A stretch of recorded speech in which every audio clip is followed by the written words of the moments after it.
ತುಂಬ ಜನ ಪೇರೆಂಟ್ಸ್ ಕೌನ್ಸಿಲಿಂಗಲ್ಲಿ ಕೇಳ್ತಾರೆ, ಮಕ್ಕಳು ಟೀನೇಜ್ಗೆ ಬಂದ ತಕ್ಷಣ ಯಾಕೆ ಬ್ಯಾಡ್ ಬಿಹೇವಿಯರ್ಸು ಬ್ಯಾಡ್ ಹ್ಯಾಬಿಟ್ಸ್ನ ಕಲಿತಾರೆ ಅಂತ. ನಿಜ ಏನು ಅಂದರೆ ಈ ಬಿಹೇವಿಯರ್ಸು 11ರಿಂದ 14 ವಯಸ್ಸಿನಲ್ಲಿನೇ ಫಾರ್ಮ್ ಆಗ್ತಾ ಇರುತ್ತೆ. ಪೋಷಕರು ಈ ವಿಷಯಗಳನ್ನ ಗಮನದಲ್ಲಿ ಇಟ್ಕೊಂಡ್ರೆ ಮಕ್ಕಳು ಟೀನೇಜ್ಗೆ ಹೋದಾಗ ಬ್ಯಾಡ್ ಹ್ಯಾಬಿಟ್ಸ್ ಅಥವಾ ಬ್ಯಾಡ್ ಬಿಹೇವಿಯರ್ ಏನಿರುತ್ತೆ ಅದನ್ನ ಕಡಿಮೆ ಮಾಡೋ ಹಾಗೆ ನೋಡ್ಕೋಬಹುದು. ಈ ಏಜಲ್ಲಿ ಮಕ್ಕಳಿಗೆ ಪ್ಯೂಬರ್ಟಿ, ಅಟ್ರಾಕ್ಷನ್, ಆನ್ಲೈನ್ ಕಂಟೆಂಟು ಇದೆಲ್ಲ ತುಂಬಾನೇ ಕನ್ಫ್ಯೂಷನ್ ಕ್ರಿಯೇಟ್ ಮಾಡುತ್ತೆ. ಪೇರೆಂಟ್ಸು ಈ ವಿಷಯಗಳ ಬಗ್ಗೆ ಆರಾಮಾಗಿ ನಾರ್ಮಲೈಸ್ ಆಗಿ ಮಾತಾಡಿದಾಗ ಮಕ್ಕಳು ಆ ಉತ್ತರಗಳಿಗೋಸ್ಕರ ಬೇರೆ ಎಲ್ಲೋ ಹೈಡ್ ಮಾಡಿಕೊಂಡು ಹುಡುಕುವಂತಹ ಅವಶ್ಯಕತೆ ಬರಲ್ಲ.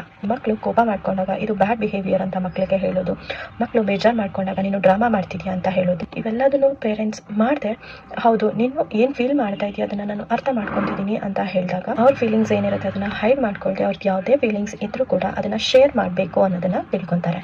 ಕೊನೆಯದಾಗಿ ಪ್ರತಿದಿನ 15ರಿಂದ 20 ನಿಮಿಷ ಮಗು ಜೊತೆ ಯಾವುದೇ ರೀತಿ ಡಿಸ್ಟರ್ಬೆನ್ಸ್ ಇಲ್ಲದೆ, ಯಾವುದೇ ರೀತಿ ಲೆಕ್ಚರ್ ಕೊಡದೆ ವಿತೌಟ್ ಫೋನ್ ನಾವು ಮಗು ಜೊತೆ ಕನೆಕ್ಟ್ ಆಗಿ ಅವ್ರು ಹೇಳೋದನ್ನ ಮಾತ್ರ ಕೇಳಿಸ್ಕೊಂಡಾಗ ಅವರು ಎಮೋಷನಲಿ ನಮ್ಮ ಜೊತೆ ಕನೆಕ್ಟ್ ಆಗ್ತಾರೆ. ಆ ಮಕ್ಕಳು ಮನೆಯವ್ರ ಜೊತೆ ಎಮೋಷನಲಿ ಕನೆಕ್ಟ್ ಆಗಿರ್ತಾರೋ ಅವ್ರಿಗೆ ಹೊರಗಿನ ವ್ಯಾಲಿಡೇಷನ್ ಬೇಕಾಗಲ್ಲ.